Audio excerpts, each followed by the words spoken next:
Bonjour à toutes et à tous, je suis venu vous parler de documentation. Alors j'ai un mini-jeu, il y a une image et vous me direz à la fin si vous savez quel est l'objet représenté sur cette image, à la fin. Donc retenez votre impulsivité, s'il vous plaît. Sapristi. Ça ne fonctionne pas. Je réessaye. Le système me dit qu'il reçoit l'information. Je ne sais pas si je dois faire quelque chose de spécial.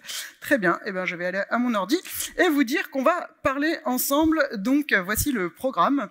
On va parler d'architecturer la documentation, c'est-à-dire de l'organiser, car je suppose que vous en avez déjà une, vous avez déjà un peu de doc, beaucoup. D'écrire la documentation, de produire le contenu, et ensuite, une fois qu'on aura vu ces deux étapes, d'améliorer, si on peut encore améliorer les choses. Une collègue à qui j'ai présenté notre doc technique et notre système de doc technique m'a dit, quand je lui ai présenté, « Oh là là, cette présentation c'était intéressant, alors que la documentation c'est quand même chiant. » Donc j'espère que vous aurez le même avis qu'elle à l'issue de cette présentation, et je tiens à dire que j'ai partagé mes slides en PDF sur JoinedIn, si vous les voulez. Je retente ma chance. Toujours pas. Je suis contente, je vais faire un peu de marche à pied. Je voudrais tout de suite qu'on parle du mythe du code autodocumenté. Donc c'est un mythe car non, le code ne s'auto-documente pas. Certains me disent « je mets pas de commentaires parce que ça a été dur à écrire, il faut que ça soit dur à lire ». Ou alors c'est très explicite, donc c'est pas une bonne raison, c'est très explicite, j'ai pas besoin de commentaires. D'autres me disent « écoute, il y a des commentaires dans le code, j'ai pas besoin de documentation ». En fait, les deux points de vue sont bof, selon moi. Ma question serait, pourquoi vous documentez le code? Pour qui vous documentez le code? Et en fait, est-ce que vous ne voulez pas plutôt documenter votre logiciel? Alors évidemment, là, sur mon image, on a ligne 3 et 8, des commentaires de code qui ne servent à rien, donc ça non plus, ne le faites pas, évidemment. Mais on va parler plutôt de documentation, et on va parler de vous. Alors vous n'êtes peut-être pas tous développeuses et développeurs, mais on va parler du développeur qui fait un logiciel, et par logiciel, dans ma tête, dans mon esprit, ça va de la petite librairie au logiciel prépackagé pour faire votre site de e-commerce. Il n'y a pas de différence en termes de qualité de documentation entre les deux pour moi et de l'attention que vous devez y porter. Quoi qu'il en soit, les développeurs, ils sont contents, ils font des logiciels, ils les livrent, ils pensent que tout va bien se passer, que les gens vont installer et utiliser le logiciel. Comme par exemple, on installe Firefox. Je fais ma petite randonnée. En fait, les utilisateurs ne savent même pas que le logiciel existe, potentiellement. Ou alors, à quel problème il répond? C'est-à-dire que si jamais vous en avez la possibilité, une des deux choses les plus difficiles en informatique, c'est le nommage. Rappelez-vous de bien nommer vos logiciels, c'est-à-dire que un logiciel qui s'appelle Clémentine, Banshee, ou un logiciel qui s'appelle Bref, c'est pas forcément hyper descriptif de ce que fait le logiciel, donc si vous en avez les moyens, prêtez attention déjà au nommage. Je fais ma petite rando. Et puis, quand les gens l'installent, c'est pas aussi simple que vous le pensez, c'est-à-dire que soit ils vont le télécharger et lancer le wizard, soit ils ont acheté le CD qu'ils vont recevoir par la poste, ou alors, si on est après 1999, ils vont plutôt se créer un compte sur un outil en SaaS avec soit une durée limitée ou des fonctionnalités limitées pour tester le logiciel. Dans tous les cas, vos utilisateurs et utilisatrices voudront être accompagnés pour la première étape, éventuellement des prérequis ou un getting started. Et puis, les développeurs se disent, bon, il va peut-être y avoir des problèmes, des soucis, des bugs, des dysfonctionnements. Les utilisateurs vont ouvrir des issues dans GitHub ou nous envoyer un email, tout va bien se passer. Je vous rappelle que plus il y a de code, plus il y a de bugs, c'est mathématique. Du coup, il y aura forcément des bugs, et quand vos utilisateurs et utilisatrices rencontrent des bugs, ils vont abandonner, ils vont dire non, c'est bon, j'utilise pas ça, ils vont se plaindre sur Twitter, ou ils vont faire même les deux, éventuellement. Du coup, face à ces constats un petit peu négatifs, peut-être déprimants pour certains ou certaines d'entre vous, Je vous propose de penser quand vous devenez utilisateur et utilisatrice de logiciels, qu'est-ce que vous attendez de la documentation? Et en fait, c'est le vrai sujet de ma présentation. Mettez-vous à la place des gens qui cherchent votre doc, et ça se passera mieux pour vous. Alors, je vais me représenter, même si on n'arrête pas de me présenter depuis tout à l'heure. Donc, je m'appelle Sarah Imubzansky, j'ai été développeuse PHP dans des temps immémoriaux. Ensuite, j'ai été technical writer, donc j'écrivais la doc, et aujourd'hui, je suis documentation architect chez Bedrock Streaming. On est beaucoup au forum PHP, donc je sais que j'ai des collègues dans la salle. Voilà, et puis j'aime les Monty Python, faire du vélo, manger de la pizza, apprendre tous les jours des nouvelles choses. Je suis beaucoup trop souvent sur Twitter, Mère Teresa ou Sarah Im, et je tiens à remercier mon collègue Tom qui m'a généré cette image sur Midjourney, donc il verra peut-être la vidéo plus tard. Je voudrais qu'on parle d'abord d'architecturer, parce que j'estime que vous avez déjà de la documentation, donc maintenant on va la ranger. Et vos utilisateurs et utilisatrices, ils lisent la documentation, mais ils la lisent pas comme un roman de A à Z. Pour dire vrai, même moi qui adore la doc, j'en lis vraiment tout le temps, tous les jours, des tas de docs pour examiner comment c'est fait, les choix qui ont été faits. Je lis jamais toute la doc de A à Z, il n'y a pas une intrigue palpitante, une conclusion, du suspense. Enfin, il ne devrait pas y en avoir dans votre doc, à vrai dire. Du coup, vos utilisateurs et utilisatrices lisent la doc avec un but. Et une des notions importantes, et les collègues à qui j'ai déjà parlé de doc le savent, c'est le contexte, c'est-à-dire la situation dans laquelle sont les gens quand ils lisent la doc. Éventuellement, ils explorent la solution en se disant « cette librairie, elle apporterait quelque chose pour l'authentification, ce serait sympa ». Ou alors, ils sont d'astreinte et ils sont un peu plus dans l'urgence. Par exemple, leur data center est en feu. C'est arrivé chez OVH. Ça peut arriver. Ça peut arriver. Ça peut arriver.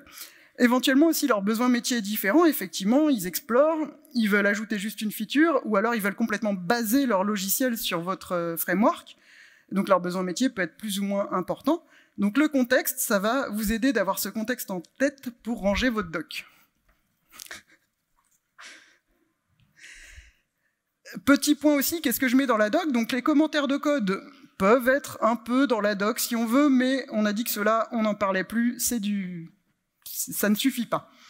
Donc en plus des guides que vous avez déjà, de la référence d'API, que vous connaissez bien, Swagger, tout ça, j'inclus aussi dans la doc tous les README qui sont pour vous les devs dans vos repos Git ou autres technologies si vous utilisez autre chose. Les tutoriels, le Getting Started fait partie des tutoriels, c'est d'ailleurs le premier qui est présenté, et les release notes, qu'on oublie souvent, pour moi, font partie aussi de la documentation, donc vous devriez en prendre soin. Vous allez devoir orienter l'utilisateur dans la doc, et c'est pour ça que je vous propose d'architecturer la doc. Alors, il y a plusieurs façons d'architecturer la doc. Je tanne mes collègues, c'est pour ça que je précise qu'il y en a sûrement plein au forum, je tanne mes collègues avec l'organisation et l'architecture par type de contenu, et je vous en reparle juste après avec un framework qui s'appelle Diataxis. Un framework pour la doc, c'est un guide, hein, c'est pas un framework avec du code. Mais vous pourriez vouloir l'organiser par contexte. La doc si t'es d'astreinte, data center en feu. La doc si tu fais juste de l'exploration et que t'es plutôt relax. Vous pourriez l'organiser éventuellement par feature. Imaginons que vous avez une appli qui envoie des SMS, et puis les features, ça pourrait être le SMS régulier, votre banque qui vous donne le solde de votre compte, le SMS auquel il faut répondre pour gagner, je ne sais pas, un tour de cou, le SMS publicitaire qui a peut-être un cadre légal différent, et donc techniquement ça va être différent, ça va être différentes features. Vous pourriez l'organiser par ordre alphabétique, je ne recommande pas cette organisation, mais pourquoi pas. Et donc, je propose plutôt par type de contenu. Donc là, on va passer un petit peu de temps. Alors, attendez. Il y avait un pointeur laser. It works. Donc, le framework Diataxis, j'ai mis diataxis.fr. Cette image est issue du site web. Le site web détaille, donne des exemples, donne même des amorces de contenu si vous avez besoin de savoir quoi écrire. Mais je voudrais qu'on détaille. L'intérêt de ce framework, et pourquoi je l'utilise, et pourquoi d'autres l'utilisent, et pourquoi je vous le recommande, c'est qu'il y a 4 types de contenus, et à chaque fois que vous allez prendre un contenu, vous allez pouvoir le ranger dans un des 4 types. Ça fonctionne. Donc les 4 types. Je vais commencer par celui qui est le plus simple à expliquer, celui en bas à droite. La référence. Donc vous connaissez la référence d'API. Ce qui est écrit en orange, c'est le but de cette catégorie, Information Oriented, donc ça va être la ref d'API, ça peut être aussi du glossaire, du dictionnaire, c'est vraiment en mode catalogue, information pour s'en servir. Ensuite, à gauche, vous avez ce qui s'appelle Explanation, j'ai appelé ça guide ou guide tout à l'heure, ça va être les fonctionnalités, et en orange, il y a marqué Understanding Oriented, donc c'est pour que les gens comprennent, c'est là que vous allez expliquer vos fonctionnalités, et vous allez pouvoir mettre du contexte sur vos fonctionnalités en disant pourquoi vous avez fait ces choix, peut-être l'historique du logiciel éventuellement. Et vous voyez que ces deux catégories sont dans la partie contenu théorique, ici, si vous arrivez à lire. Ensuite, en haut, vous avez les tutos. Et là, on voit en orange, c'est marqué Learning Oriented. Donc là, on guide l'utilisateur ou utilisatrice de A à Z sur une fonctionnalité, par exemple, la pagination des contenus que j'ai reçus via l'API. Et donc, je guide vraiment de A à Z en expliquant tout. Et puis, de l'autre côté, travail, et non pas côté études, apprentissage, on a les How-to Guides. Et donc là, c'est Task Oriented, donc c'est une chose. Comment je récupère le token pour me connecter à l'API. Et si le how-to commence par how-to, c'est bien une description de ça. Donc ça, c'est plutôt chouette, ça marche bien. D'ailleurs, j'ai essayé de trouver juste 2 exemples parce que j'avais pas envie de vous assommer d'exemples, mais quand vous lirez des docs, vous repenserez à cette organisation avec 4 contenus. Donc là, c'est la doc de Kubernetes. En l'occurrence, je suis dans la doc, à gauche, j'ai le menu. Et donc, on remarque qu'il y a Getting Started, donc un tuto, mais qui en général est mis à part, décalé, parce que c'est le tuto originel, qui vous permet de monter la première marche. Et ensuite, on retrouve Concepts, donc ça c'est le Explanation de tout à l'heure, Tasks, ça va être les How-Tos, Tutorials, bon bah, même nom, Références, même nom, et puis comme c'est un projet open source, eh ben, on a parlé d'open source dans mon intro, comme c'est un projet open source, il y a également Contribute, que vous n'aurez peut-être pas dans votre doc à vous. Un autre exemple de site web qui utilise pour sa doc cette organisation, c'est le MDN, que vous devez connaître, le Mozilla Developers Network. Et donc vous voyez tout en haut, dans le menu, il y a référence. Donc le MDN, c'est une référence vraiment sur tous les éléments du langage HTML, toutes les directives CSS avec du détail, et vous avez également une partie guides. Et il y a référence et guides qui étaient en bas dans mon schéma en croix, et il n'y a pas les 2 parties du haut. Eh ben, c'est pas grave en fait. Peut-être quand vous allez ranger votre doc, il y a des catégories qui resteront vides. Alors c'est pas grave. Éventuellement, vous allez vous apercevoir, et souvent c'est la même catégorie qui est vide, les tutos, que vous allez peut-être manquer de tutos et devoir en écrire. Donc en rangeant, vous allez vous apercevoir des blind spots, si on peut dire, des choses qui manquent dans votre documentation. Voici déjà quelque chose que vous pouvez faire en rentrant chez vous, enfin, au travail. En plus du contexte, vos utilisateurs et utilisatrices ont besoin de contenu adapté à leurs besoins, à leur rôle, par rapport, non pas à la doc, mais par rapport à votre logiciel. Ça rejoint un peu les personas UX, en fait. Et en fait, c'est qui a ce problème avec lequel je la refais. Qui a un problème à résoudre et pour qui j'ai créé ce logiciel, c'est ça mon audience, finalement. Et savoir pour qui j'écris de la doc, c'est quand même assez intéressant et astucieux de le savoir.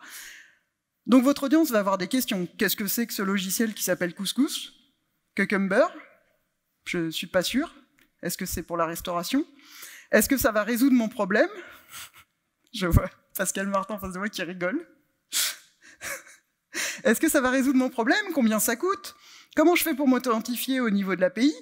Et s'il y a un bug, il y en aura, s'il y a un bug, comment je le remonte? Ou si j'ai des problèmes avec le logiciel, tout simplement. J'ai un petit point qui me tient à cœur sur la diversité de l'audience. Je sais que plus tard, il y a les femmes à barbe et l'accessibilité. Cependant, j'ai mis « c'est documenté », qui est ma phrase préférée.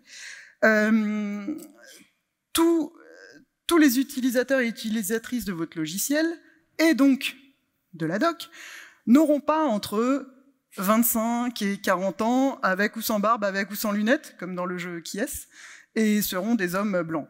Il y en aura d'autres, je vous le souhaite en tout cas. Et du coup, je vous recommande, si vous voulez savoir comment faire passer ça dans votre documentation, ce talk de Corey Williamson-Cardno, qui a été donné à une conf qui s'appelle Write the Docs, en 2017. Donc le talk s'appelle Stick and Stones, Microaggression and Inclusive Language at Work. Ah oui, qu'est-ce que ça change en 2 mots? Eh bien, en termes de doc, il y a des blagues qui vont pas passer. Moi, par exemple, les blagues que je déteste, c'est l'API expliquée à ma mère. Genre, ma mère est pas capable de comprendre, je suis parent, ça va, je gère l'API, si vous voulez.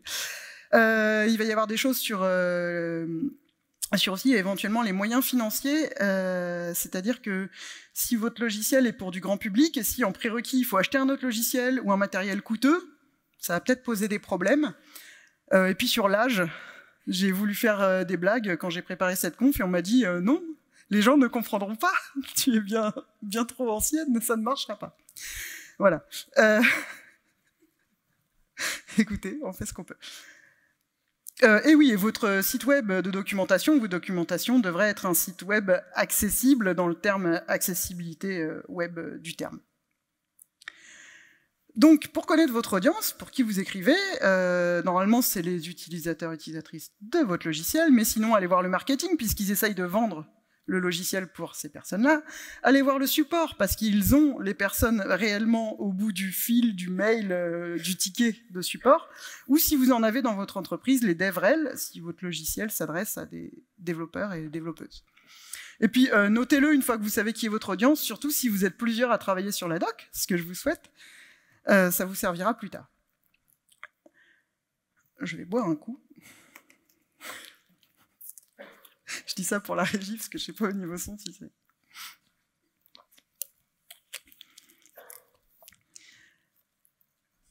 Entre une doc où on revient et une doc où on va une fois et qu'on laisse tomber complètement, la différence, eh ben, c'est l'expérience utilisateur. On peut même parler de DX maintenant, le Developer Experience. Et clairement, vous, c'est votre cas aussi. Vous allez voir une doc, vous y êtes confronté, vous la trouvez... vous revenez pas dessus, vous cherchez ailleurs sur Stack Overflow ou que sais-je. Donc, pour architecturer la doc, il va falloir tenir compte de l'audience et du contexte pour choisir vos catégories. Le type de contenu, ça fonctionne bien. Si vous voulez une autre organisation, une catégorisation plus fine, pensez à ce croisement. Ça va être la même chose pour écrire la doc, ce dont je vais vous parler juste après. Et je répète, autant j'adore la doc, autant ça n'est pas une fin en soi, c'est un moyen, c'est un outil. On peut tout faire à la main. On peut monter un meuble Ikea sans notice. Est-ce que vous le feriez? On peut visser. Alors il y en a qui me font genre oui, t'inquiète.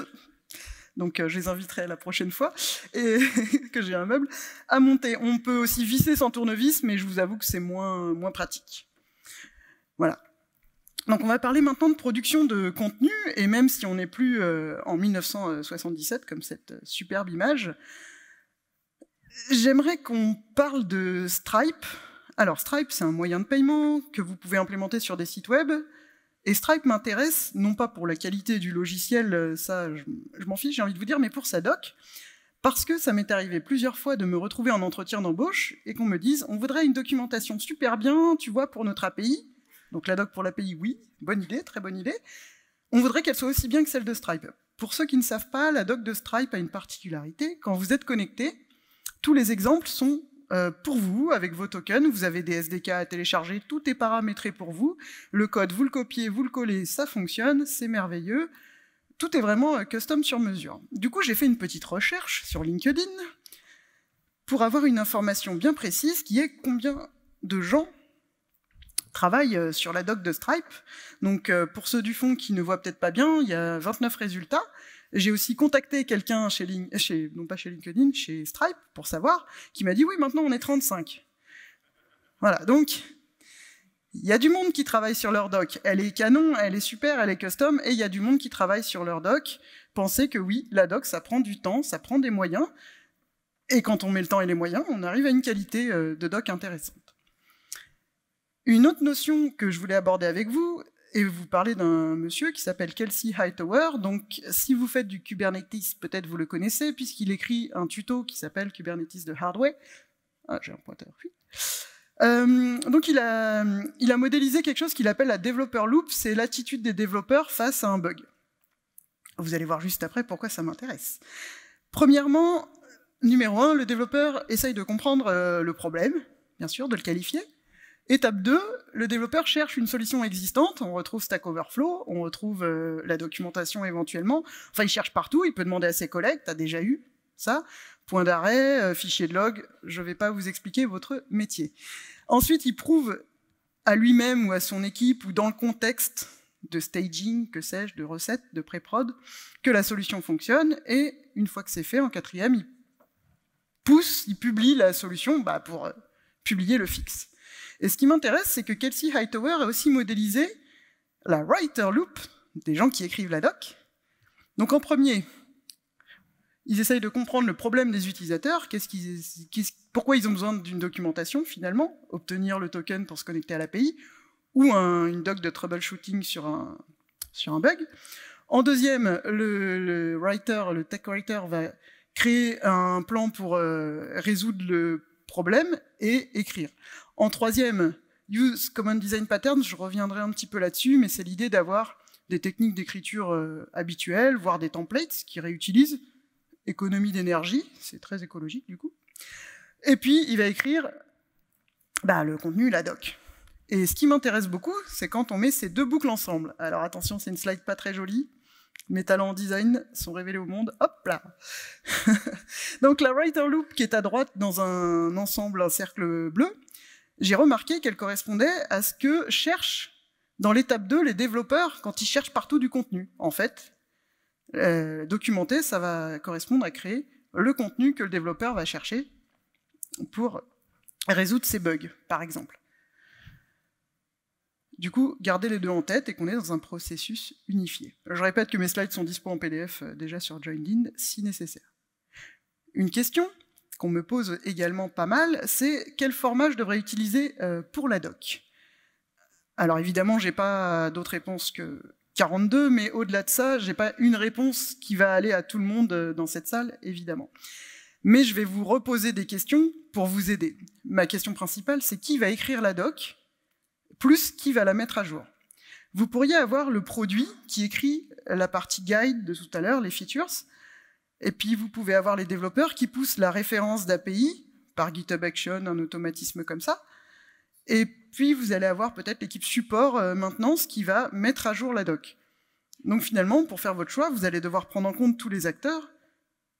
Peut-être vous allez avoir des outils différents qui se parlent et qui génèrent la doc, peut-être un seul outil conviendra à tous. Je n'ai pas la réponse pour vous, je travaille déjà chez Bedrock pour trouver des réponses pour nous.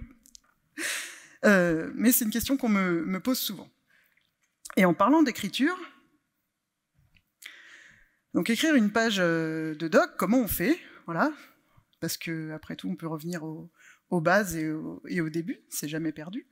Je vous conseille de vous intéresser à votre audience, pour qui vous écrivez, quel type de contenu vous allez faire, et en vous disant c'est quoi le but de ma page, vous allez trouver votre titre. Un exemple. J'ai les administrateurs système et réseau, et je veux faire un tuto pour leur expliquer comment installer. Je crée une page, le titre, ça va être tuto d'installation pour les sysadmins. Vous employez un langage plus ou moins développé et familier. Ou alors, je veux créer une page pour les développeurs, c'est mon audience. Le type de doc, ça va être la liste des paramètres renvoyés par un endpoint de mon API, sauf que je veux préciser, parce que des fois il y a null, des fois il y a false, et c'est pas la même chose, alors je veux préciser un petit peu. Donc là, je vais avoir différence entre null et false pour le endpoint machin chouette. Voilà. Donc ça, c'est un premier type sur écrire de la doc. Si jamais, une fois que vous avez le titre, vous séchez un peu, ben ça arrive. Mon conseil, c'est d'écrire un tweet, alors non pas de le publier, mais d'écrire quelque chose de court, et après d'étoffer. D'écrire les phrases clés, puis d'étoffer. Si vraiment écrire, vous êtes bloqué, vous dites non, vraiment, je ne sais pas par où commencer, j'ai une autre idée pour vous, qui est de changer de média, c'est-à-dire que vous pouvez utiliser du papier, et oui, je sais, c'est très surprenant et old school, mais ou votre tableau blanc que vous avez à disposition, je l'espère pour vous, dans votre bureau quelque part. Vous pouvez aussi, comme le doc programming, en parler à vos collègues. Éventuellement, mettez un petit enregistreur de manière à récolter vos idées. Et vous pouvez utiliser des templates. Vous avez le droit de reprendre des docs, reprendre la même structure tout le temps. Encore une fois, c'est pas un roman de fiction avec une intrigue palpitante. C'est plutôt des fiches, un peu comme des recettes de cuisine, et si la structure est toujours la même, pas de problème. Ça n'est pas un problème pour la doc. Je fais beaucoup de marge. Une fois que vous avez écrit du contenu, vous allez vouloir ajouter du contenu textuel, vous allez vouloir ajouter des images dans votre doc. Je dis oui, attention à l'accessibilité, mais vous êtes des professionnels du domaine, donc c'est pas à moi de vous apprendre tout ça. Donc j'ai listé 3 types de contenus que je différencie dans le cadre d'une doc, les icônes, et là j'ai mis un screenshot de la doc Heroku que plusieurs personnes m'ont recommandé en tant que doc agréable à lire et à parcourir. Et cette doc n'a pas tellement d'images, à part les petites icônes des chapitres. Ici, on voit une icône pour le sommaire, on voit une icône sur la last updated avec une petite horloge. Les icônes, oui, très bien. Les schémas aussi, vous allez vouloir en rajouter, et des copies d'écran. Pour les schémas, ben, évidemment, je suis pour. Les schémas, ça permet de décrire quelque chose qui est intangible, virtuel. Vous pouvez faire des schémas de détails, d'interaction, plus beaux que mes loupes, ou des schémas beaucoup plus larges qui décrivent un système complet, ou les deux, le schéma large et puis des zooms. J'ai trouvé sur la page d'accueil de la doc Docker un schéma, évidemment, décrire le rapport entre un container, le registry, l'image, etc. Ben, on peut faire un texte pour le décrire, et un schéma rajoute quand même une information pour qu'on appréhende encore mieux cette information. Donc les schémas, c'est un oui. Bon, soit c'est un camion qui recule, soit le bâtiment est en feu, mais nous le saurons plus tard. Ensuite, troisième type de contenu, les copies d'écran. Si vous avez une interface utilisateur, vous voudrez sûrement en mettre dans votre doc utilisateur. Ici, alors, je vais trop vite. Je vous conseille d'utiliser une technique qui a été nommée SUI, Simplified User Interface. L'idée, c'est de rendre des éléments lisibles en masquant les autres. J'ai une copie d'écran de la doc user de Slack, et en fait, c'est pour quitter un canal Slack, et au lieu de nous avoir mis juste une copie d'écran du bouton où il y a marqué Leave Channel, on a remis un peu de contexte, sauf que le texte a été flouté avec a été mis avec des bandes grises, ce qui permet de se dire « Ah, le bouton pour quitter, il est dans ce genre d'interface. » C'est du travail, ça demande des efforts, mais ça vaut le coup. C'est ce que je vais dire à chaque fois, j'ai l'impression. Et puis il y a des docs, ben, en fait il n'y a pas d'image, mais vous avez quand même une excellente raison d'y revenir, parce qu'il y a une très bonne user experience pour vous. Ça va être toutes les man pages Linux. Ici, j'ai choisi top. Pourquoi il y a une bonne UX? Bah, il y a une espèce de template, il y a le nom de la commande, la liste des options, le détail avec une petite description de la commande, et la liste des options et toutes leurs valeurs. Toutes les pages sont pareilles. Des fois, il y a de l'ASCII art, mais bon, c'est un peu rare quand même, dans ces pages, et il y a une très bonne user experience sur ces pages. Donc les images ne sont pas indispensables pour une bonne user experience, mais rajoutent. Et non, j'allais dire en parlant d'ASCII art, mais c'est pas une bonne transition. Je vous recommande d'utiliser les moyens disponibles. Par exemple, les call-outs, c'est tout ce qui est note, warning. N'en utilisez pas trop non plus. Ce caution, je l'ai pris dans la doc Symfony, tout simplement. Il est très sobre, bien. Utilisez du gras, parce que, encore une fois, je ne lis pas de A à Z la doc, je scanne à la recherche de contenu. Utilisez des listes à puces, comme dans cette slide. Et si c'est trop long, comme cette slide, divisez le contenu. Si c'est trop long pour vous, vos utilisateurs trouveront ça beaucoup trop long. Éventuellement, vous pouvez faire tester la doc en faisant de la doc pour vos collègues. Ils l'utilisent et ils peuvent vous faire des feedbacks. Autre chose que vous voudrez peut-être inclure dans votre doc, surtout si vous faites des choses pour des logiciels pour les développeurs et développeuses, c'est du code. Alors, je distingue 2 types de code. Le code exécutable, c'est celui que vous allez copier, coller, il fonctionne. Et le code explicatif, c'est celui qu'on va retrouver dans les tutos, puisque c'est du code de démonstration et d'explication. Par rapport au code explicatif, si vous le pouvez, mettez plusieurs niveaux de complexité. Le Hello World, les exemples très très simples, c'est pas si aidant que ça quand on cherche dans la doc et qu'on se dit « Ok, là, il y a un exemple, mais c'est pas ce que j'ai, c'est beaucoup trop simple, moi, c'est plus élaboré. » Et les exemples de code, et c'est la raison pour laquelle chez Stripe, il y a 30 et quelques personnes qui travaillent sur la doc, il va falloir les mettre à jour. Donc, pensez qu'il faut les mettre à jour. J'ai été, il y a quelques jours, faire cette copie d'écran. J'aurais dû faire un peu des devinettes, genre de quel doc c'est tiré. Donc, c'est la doc des sessions dans Symfony, et on voit ligne 6 qui a des petits commentaires, dont on va supposer que c'est une doc plutôt explicative. Vous pouvez la copier-coller, mais on s'attend à ce que vous rajoutiez votre code. Au niveau de l'outillage, pour écrire la doc, il existe la doc de la doc, eh oui. Donc il y a un site et une conf attenante qui s'appelle Write the Docs, et il y a un endroit où il vous explique c'est quoi une doc, pourquoi faire une doc, comment faire une doc, et avec encore une liste d'outils très importante.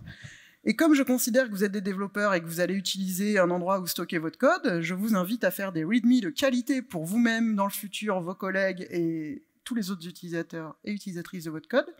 Donc j'ai 2 ressources à vous proposer, la readme checklist, donc c'est sur GitHub par DDBeck. C'est vraiment une checklist qui vous dit avez-vous mis ça dans votre readme? Si oui, qualité de readme supérieure.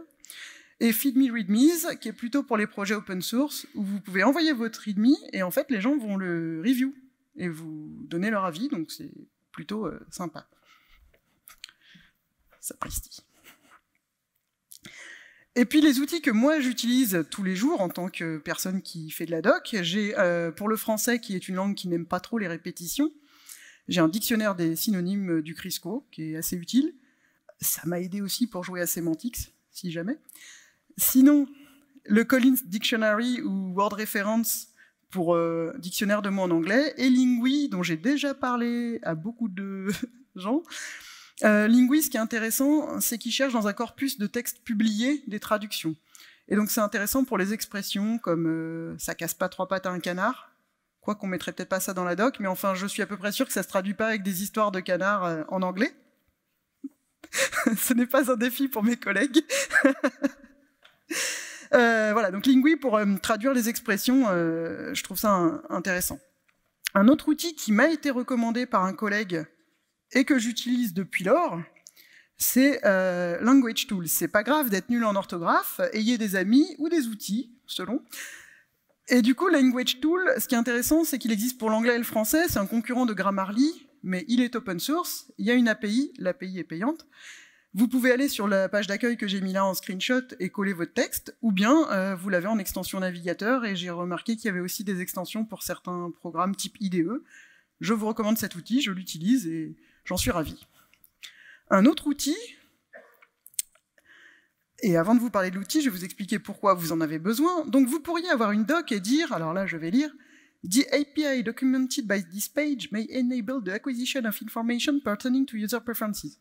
C'est un peu trop formel, je peux pas scanner cette phrase, elle est trop longue. Je pourrais aussi dire, Dude, this API is totally awesome! Mais là on est un peu trop partial peut-être, un peu trop informel, donc il faut avoir un juste milieu, et surtout il faut que toute votre doc soit sur le même registre. Donc just about right, c'est this API lets you collect data about what your user likes. L'harmonisation des termes, ça va être un gage de sérieux de votre documentation, ça va rendre la recherche possible dans votre doc, et donc la qualité de votre doc va être augmentée. Et donc, pour ça, vous avez PSR 18, et ben moi j'ai le style guide de la doc, c'est un peu le même principe. Je vous recommande le Google Developer Style Guide, et vous saurez enfin si on écrit back-end, back-end ou back-end en 2 mots. Voilà le genre d'informations qu'on peut trouver dedans. S'il faut mettre des listes ou des tableaux pour vos listes de paramètres de fonctions, spoiler des listes, mais vous avez les réponses là-dedans. Et en tout dernier, qu'est-ce qu'on peut améliorer une fois qu'on a rangé, une fois qu'on a écrit du contenu? Alors je rebois un coup. Les petits bruits de boisson, on aime. Donc, qu'est-ce qu'on peut améliorer dans la doc, qui est donc un outil qui permet de gagner du temps et d'apprendre des choses? Il y a des attendus, les gens s'attendent à trouver un certain nombre de trucs vachement cool pour l'UX, encore une fois. ils s'attendent à savoir, si c'est le cas et qu'il y en a plusieurs, dans quelle version ils sont et changer de version. Donc là, j'ai mis 2 exemples. Docusaurus, qui est un CMS pour faire de la doc. On voit qu'il y a une version future non publiée et on voit qu'ils mettent à dispo les versions archivées. Symfony aussi fait ça. Ou Python, qui a la version 2.7, qui cohabite encore avec les versions 3, et puis on voit qu'il y a les pré-release et les versions de dev. Voilà. Si votre CMS de doc ne le propose pas, pensez qu'il va peut-être falloir rajouter cette fonctionnalité dans votre doc. À ce propos, si jamais vous avez un produit legacy, il y a un risque que ça nuise à votre UX si jamais la doc legacy a un meilleur SEO que votre produit actuel, puisque le contenu est depuis plus longtemps sur Internet. Ça m'est arrivé, c'est pour ça que je voulais le mentionner. De votre côté, vous avez à charge d'avoir la documentation à jour, donc vous pouvez afficher la date de mise à jour, enfin ne l'affichez pas si jamais elle n'est pas à votre avantage non plus, si c'est mis à jour tous les ans. Et peut-être vous allez devoir réfléchir à votre cycle de release de code. Est-ce que je mets la doc à jour en même temps? Idéal. Est-ce que toutes les 2 releases, je mets la doc à jour? À vous de voir. Réfléchissez. Et quelque chose de très important, c'est que le futur n'existe pas encore, donc on ne le documente pas. Je répète, on ne documente pas le futur. Jamais. Ah oui, et si vous avez de la doc périmée, vous la supprimez. Hein. La laissez pas sur Internet, ça n'est pas nécessaire du tout. Et puis, une dernière chose qui est attendue, c'est la recherche. Vous-même, vous lisez toujours pas la doc de A à Z comme un roman, mais même si l'architecture est bien faite et permet de se repérer, de savoir où je suis et de sauter peut-être, ou de remonter en disant « je remonte au tuto, j'en trouverai d'autres », il va y avoir un moment, peut-être, vous aurez envie de travailler sur le SEO de la doc. C'est pas ma spécialité, mais pensez-y. Ou si vous faites de la génération statique de contenu pour votre doc, vous voudrez ajouter un moteur de recherche. Donc je vous conseille, parce qu'on me l'a conseillé, Meilisearch qui est open source. Le plus connu reste Algolia, qui n'est pas open source, mais qui fonctionne très bien. Et donc, pour finir, pour faire une bonne doc, je vous conseille, si vous n'êtes pas tech writer, de copier vos docs préférés ou de suivre un guide. Par guide, j'entends le framework Diataxis, un guide pour ranger votre contenu. Copiez votre doc préféré, ce que vous aimez, vous le refaites, ça va bien se passer. Ma conclusion, c'est que la doc, c'est un outil de communication et que prendre du temps pour faire la doc, ça vaut le coup, ça fait une doc de meilleure qualité, ça prend du temps, ça prend des gens, mais ça vaut vraiment le coup. La doc mérite votre temps, la doc est un gain de temps, une aide réelle pour vos utilisateurs et utilisatrices. Elle vous permet de communiquer les choix que vous avez faits dans le développement et d'apprendre aux gens vos best practices. Merci à vous, et si vous voulez, vous me direz quelle est l'image. Voilà.